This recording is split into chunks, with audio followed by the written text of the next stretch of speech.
alive. I am reading Lord of the Horizon. It is a book by Joan Marshall Grant. She was a seer and she was an author, and she wrote books about her own previous incarnations. She wrote 7 books, and this one, Lord of the Horizon, describes her life as Ra-Ab, a male in ancient Egypt. And I was reading in the 4th part now of this book, but I stopped halfway through the chapter entitled Narrow Victory, chapter 8, and I now continue chapter 8. There is a conversation Amenemhet has. He had been haunted, really, by Horus, and Ra-Ab and Teten got rid of her, basically, her ghost, basically. I do not come to kill you, Amenemhet, my friend.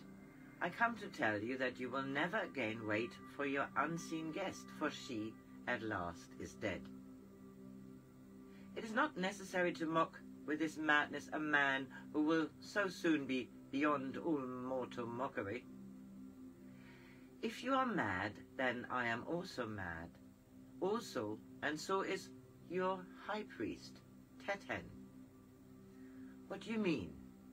A few moments ago you asked me to be patient so that you could die in your own manner. Now I ask you to be patient so that you can live in mine.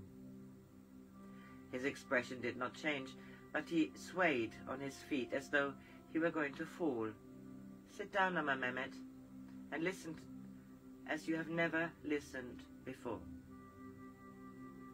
It can make no difference what you say. I have decided what it is necessary for me to do.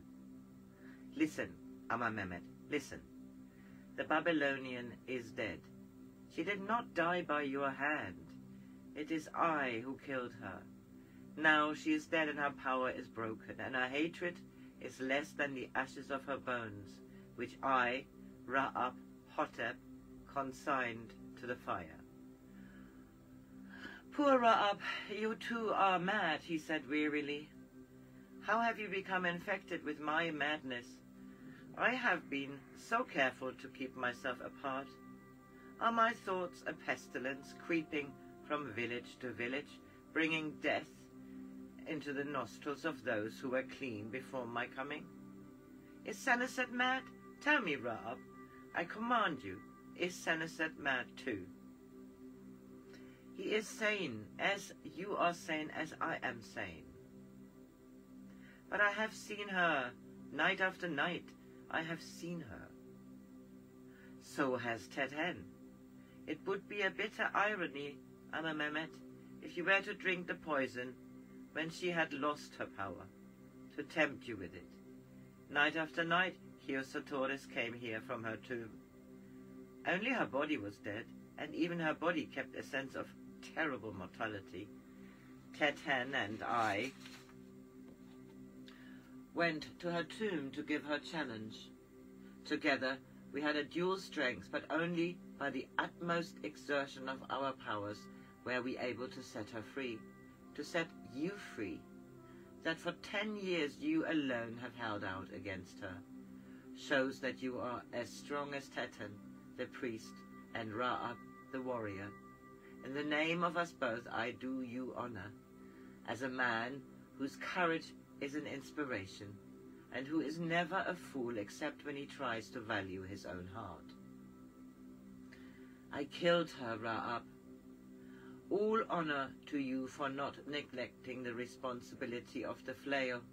Can a man give life who dare not take it? How can we serve the gods if we dare not fight against their enemies? If the king of Babylon brought an army against us, would you think yourself a traitor to Egypt if it was your spear which entered his heart? The daughter of the king of Babylon was a more dangerous and more subtle enemy than 10,000 of her father's soldiers. If I did no injustice, why did the gods allow her to torment me? because you hated her so bitterly. Love and hate are as the light face and the dark face of the moon. When two hate with such an intensity as yours, they are linked as closely as lovers. Yet instead of creating, they destroy. Their seed is sorrow instead of happiness. She won't come back anymore? It was less a question than the cry of a child, trying to convince itself that the night holds no terrors. No, my friend, Horus will never return. Soon you will not be able to remember her, even if you wished to do so. How can I forget her? How? By ceasing to be alone. You must learn to believe instead of to distrust. You must learn to receive friendship and to give it, for with each ray of love which shines from your heart, another thread of the hatred which binds you will crumble to dust. You must learn to love as a child learns to walk, even though at first it may seem difficult because of false pride, which will try to convince you that it is weakness to need friends.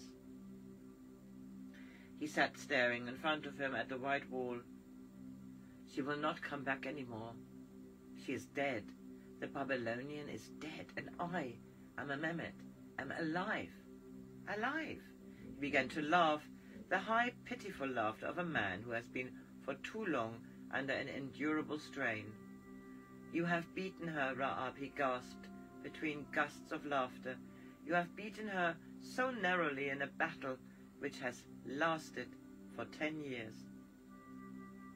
His face puckered like a child's as he buried his face in his arms. Don't leave me, Ra-Ab. Don't leave me until I have grown used to being alone. You will never be alone anymore. Neither will your friends, who have been so lonely for you.